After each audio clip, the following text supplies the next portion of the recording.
it was those two phone calls. One that left Canadian officials not feeling exactly optimistic, that 9 a.m. phone call. But Donald Trump had come out to say after the 9 a.m. phone call with Canada, he also had a phone call with Mexico. And out of that phone call with Mexico, he had actually reached an agreement there.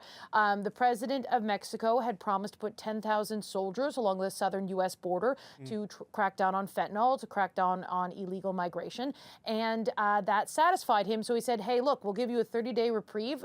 We can try to reach some sort of agreement in 30 days. And so there will be no tariffs at midnight. Justin Trudeau, that added pressure to Justin Trudeau to ensure he was able to get a similar deal for Canada. And it wasn't until that 3 p.m. phone call, everyone was anxiously looking for any sort of signs of what was going on, frantically calling sources, trying to figure out, is there a deal? What's the verdict? What's happening here?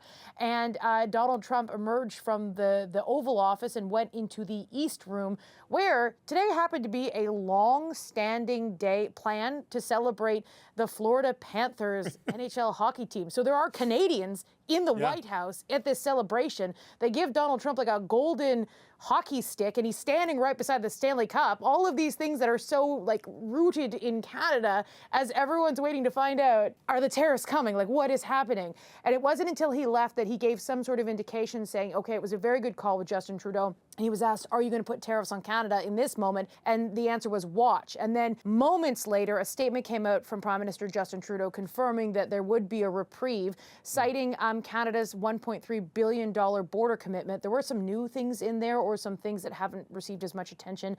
Plans to create a fentanyl czar, similar to the border czar in the United States. That's the kind of language that Donald Trump likes to use.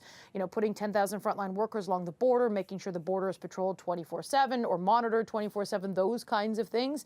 And so there is a little line at the end of that, though, that was Justin Trudeau's statement.